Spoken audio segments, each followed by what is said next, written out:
It was a Friday evening, late, the kind of hour when the world outside has settled into a quiet hum, and my own world shrinks to the glow of a computer screen. I was deep in research for another project, tracing the early commercialization of the internet, when I stumbled across something that made me sit upright, spilling a little coffee onto my notes. It was a footnote, really, a passing mention in an obscure paper about telecom regulation, a single sentence hinting at a debate in the mid-1990s, a moment when the United States government seriously considered classifying the fledgling internet as a broadcast medium. A broadcast medium. The implications hit me with the force of a sudden cold shower. For anyone who remembers a time before the internet was an omnipresent force, the idea of broadcast television or radio comes with a very specific set of associations. Licensed entities, federal oversight, content restrictions, public interest obligations, potentially even the dreaded fairness doctrine. Imagine a YouTube that needed an FCC license to operate. Imagine an independent news site shut down because its content didn't meet public interest standards. Imagine a social media platform limited in its ownership because of anti-monopoly rules designed for the three major networks. The very thought felt like peering into a chilling alternate reality. This wasn't some fringe idea floated by a lone senator. This was a serious, sustained debate involving the highest levels of government, the Federal Communications Commission, Congress, even the White House. For several critical years, the question of the Internet's fundamental nature, and thus its regulatory future, hung in the balance. It was a moment, largely forgotten now, when the very essence of the open, decentralized web we know and often take for granted was profoundly threatened. It was, in effect, a kill switch for the Internet as we understand it, a policy decision that could have throttled its growth, dictated its content, and ultimately reshaped its destiny. This story, I realized, was not just forgotten history. It was foundational history, explaining why the Internet became the powerful, chaotic, liberating, and sometimes terrifying force it is today. And I had to dig deeper. The world that preceded the Internet, the world in which this classification debate took place, was one utterly dominated by established media and communications industries. To understand the gravity of the decision not to classify the Internet as broadcasting, we first need to understand what broadcasting actually meant and why it was regulated the way it was. Go back to 1934. The United States Congress passed the Communications Act, a landmark piece of legislation designed to bring order to the burgeoning airwaves and telephone lines. This act established the Federal Communications Commission, the FCC, and crucially, it laid out different regulatory frameworks for different types of communication. The first, and perhaps simplest, was what became known as Title Roman II for common carriers. Think of the telephone companies. When you picked up the phone, you expected your call to go through to the person you dialed, regardless of what you were talking about. The phone company couldn't refuse to carry your message, couldn't censor it, and couldn't charge you different rates based on its content. Their job was to provide the conduit, the infrastructure, in a non-discriminatory way. In exchange for this obligation, they were often granted monopolies or near monopolies, and their rates were regulated. This was a framework built on the idea of utility-like service. Then there was Title Roman III for broadcasting. This was for radio and later television. These were one-to-many services. A single station would transmit a signal and anyone with a receiver could tune in. The key difference here was a concept called spectrum scarcity. There were only so many frequencies available in the airwaves. If anyone could broadcast anything anytime, the airwaves would become a chaotic mess of interference. So the government decided to license broadcasters. These licenses were a privilege, not a right, and came with significant obligations. Under Title Roman III, broadcasters were legally required to operate in the public interest, convenience, and necessity. This was a broad, often vague mandate, but it meant things like limits on obscenity and indecency, requirements to provide local news, educational programming, and sometimes even political balance through doctrines like the Fairness Doctrine, which mandated that broadcasters present controversial issues of public importance in a fair and balanced manner. There were also ownership limits, rules against monopolies, and extensive reporting requirements. The government, through the FCC, had a very direct hand in shaping what could and could not be transmitted over the airwaves. This was a framework built on the idea of public trust and limited resources. And these two frameworks, common carrier and broadcasting, largely defined the landscape of electronic communication in America for 6 decades. When a new technology emerged, the first question policymakers asked was almost invariably, is it more like a telephone or more like a television? The answer to that question determined its destiny, its business model, and ultimately, its role in society. This was the regulatory bedrock onto which the Internet, in its wild, untamed, nascent form, was about to crash. The stage was set for a monumental confrontation between a legacy regulatory structure and a technology that defied easy categorization. By the early 1990s, the Internet, which had existed for decades as a network for academics and researchers, began its dramatic transition into the public consciousness. This was the era of the Mosaic web browser, the graphical interface that made the World Wide Web accessible to anyone with a computer and a modem.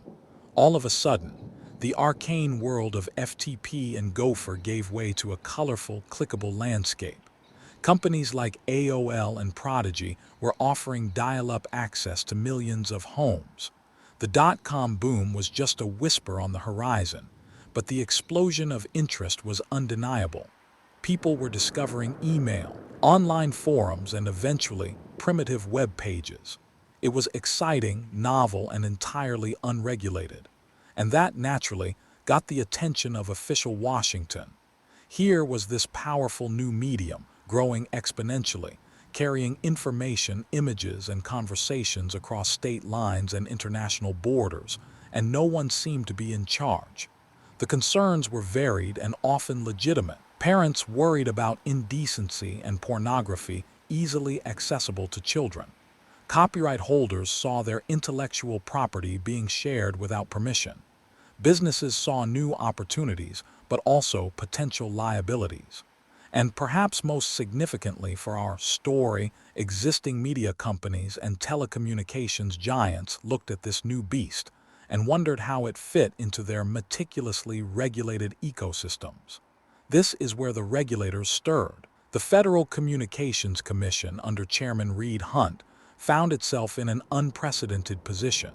Hundt, appointed by President Clinton, was known for his reformist zeal and his belief in competition. But he and the FCC as a whole faced a fundamental definitional problem.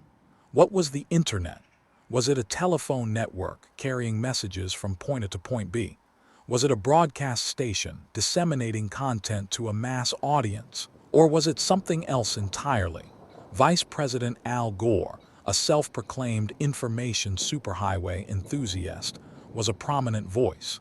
He envisioned a future where information flowed freely, where everyone had access. His rhetoric often leaned towards fostering innovation and avoiding undue burdens. But even within the Clinton administration, there were different views on how to achieve that vision. The problem was that the existing legal frameworks, drafted in the 1930s, simply did not contemplate a global, decentralized, interactive network. The policy debate began in earnest. If the Internet was a common carrier like a phone company, then the FCC could regulate rates, ensure universal access, and prevent discriminatory practices by Internet service providers, ISPs. That offered a degree of control over the infrastructure. But if it was a broadcast medium, then the implications were far more profound. This would involve content regulation, licensing of websites, and the imposition of public interest obligations on everyone from independent bloggers to early search engines. This was the fork in the road, the moment where the government had to decide the Internet's fundamental identity and thereby its fate. The pressure was mounting, and the future of online freedom hung in the balance. The great classification debate of the mid-1990s was not theoretical. It was a pitched battle waged in policy papers, congressional hearings, and the halls of the FCC. At its core was the fundamental question: does the internet resemble a traditional broadcast medium, or is it something else entirely? The implications of this decision were enormous, and various factions lined up to argue their case. On one side were those who argued for classifying the internet as broadcasting, or at least applying similar regulatory principles. Their arguments were not without merit, especially from a historical perspective. First, there was the sheer novelty and perceived wildness of the internet. As it exploded into public view, so too did concerns about indecency, pornography, hate speech, and even outright fraud. To many, particularly those accustomed to the more sanitized airwaves of television and radio, the internet seemed like a lawless frontier. Applying broadcast-like content restrictions felt like a natural, even necessary step to protect children and maintain public order. Secondly, there was the argument for a level playing field. Traditional broadcasters argued with some justification that they were burdened with significant public interest obligations and content restrictions, while these new, often anonymous, internet content providers faced none. Why should a television station be prohibited from showing certain content while a website could display it freely? This seemed unfair to established media giants and created an uneven competitive landscape. Thirdly, there was the inertia of existing law. The Communications Act of 1934 was the primary legal framework. If the internet was transmitting information to a mass audience, albeit interactively, didn't it fall under the broad umbrella of broadcasting? It was a transmission medium after all. For some legal scholars and policymakers, reaching for the familiar tools of Title Roman III was the path of least resistance. It avoided the complex, messy work of drafting entirely new legislation for an entirely new phenomenon. But arrayed against this view were the pioneers of the internet, civil liberties advocates, and a growing number of forward-thinking policymakers. Their arguments were centered on the internet's unique, distinguishing characteristics. The most powerful counterargument was interactivity. Unlike broadcast radio or television, which were one-to-many passive consumption models, the internet was inherently two-way.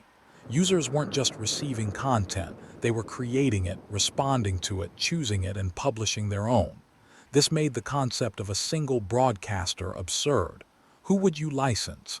Every website, every email sender, the millions of users of early bulletin board systems. The very architecture of the internet defied the centralized, scarcity-driven model of broadcasting. Secondly, the scarcity rationale simply didn't apply. Broadcast regulations were built on the idea that there were limited airwaves, justifying government control over who could use them. But the internet wasn't limited by physical spectrum in the same way. Its capacity was, for all practical purposes, limitless and constantly expanding. To impose scarcity-based regulations on an abundant medium made no sense. Thirdly, there were grave concerns about censorship and stifling innovation. If the government could license internet content providers, it could also deny licenses or revoke them based on content. This posed an existential threat to freedom of speech and expression online. The internet's incredible potential for innovation, for new services and applications, relied on a low barrier to entry, a permissionless environment where anyone could build and publish. Imposing heavy regulatory burdens, licensing fees, and content restrictions would inevitably crush this nascent creativity. The Telecommunications Act of 1996, a sweeping reform effort, attempted to address some of these issues. It deregulated significant portions of the telecom industry and aimed to foster competition.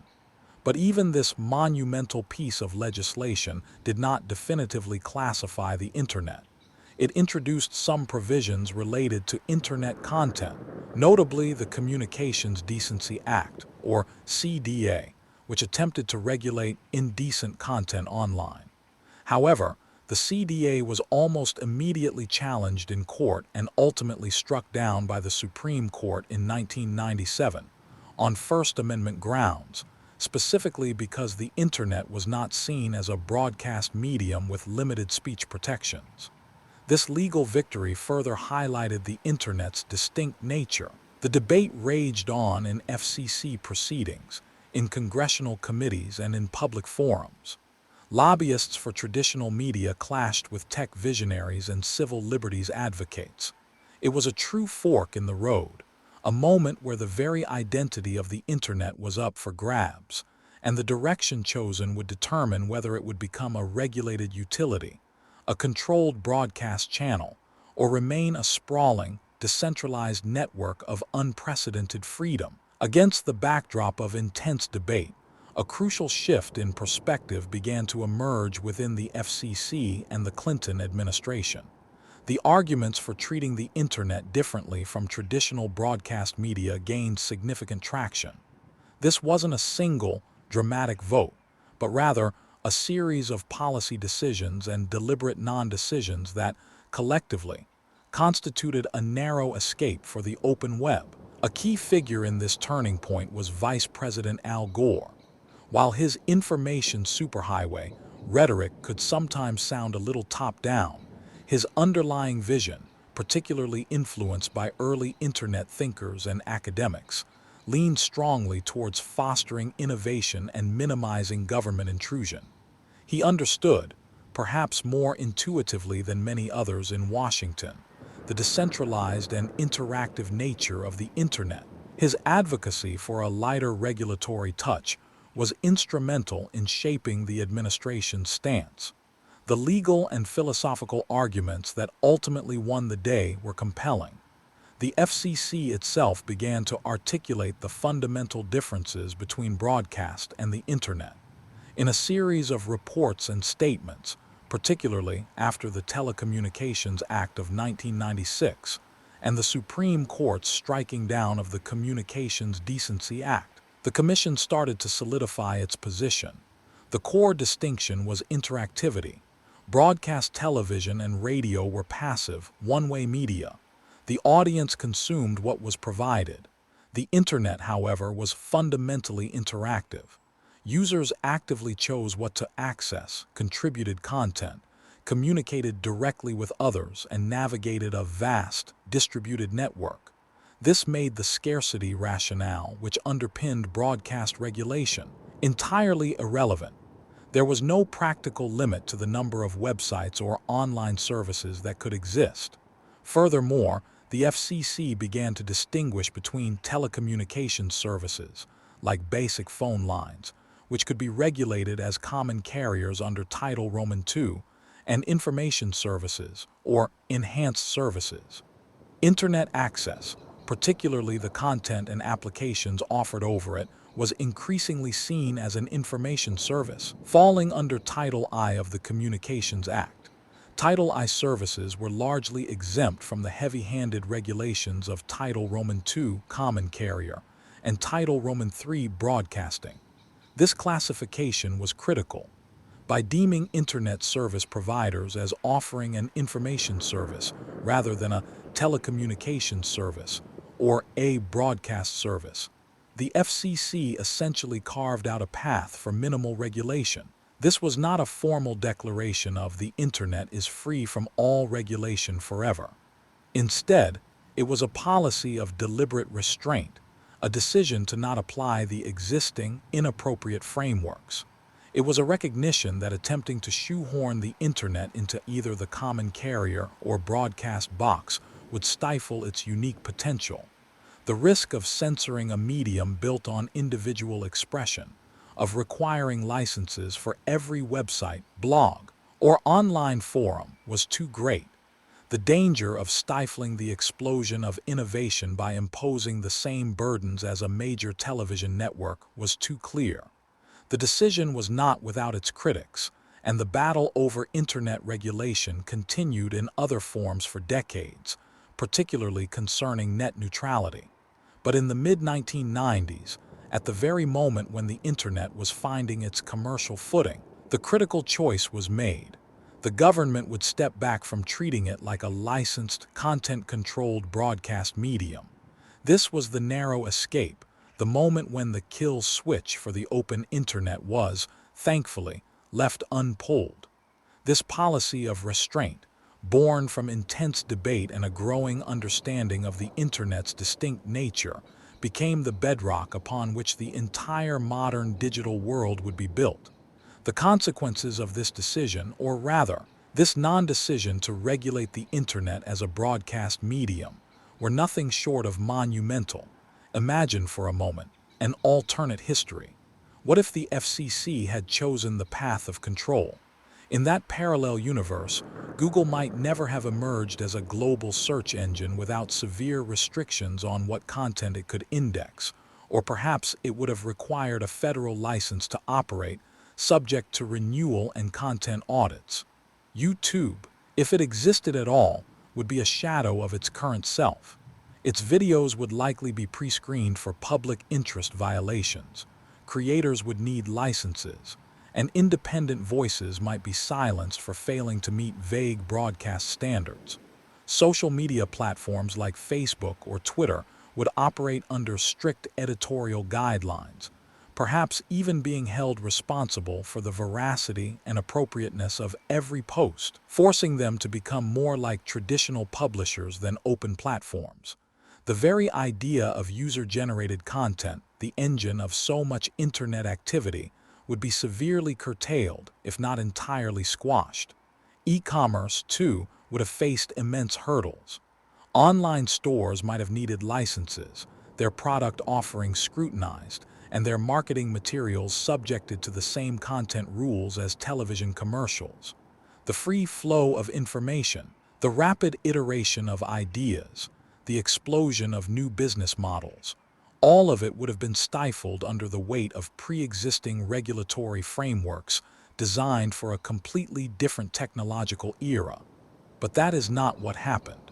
Because the internet was not regulated as broadcasting, it was allowed to flourish in an environment of relative freedom and low barriers to entry.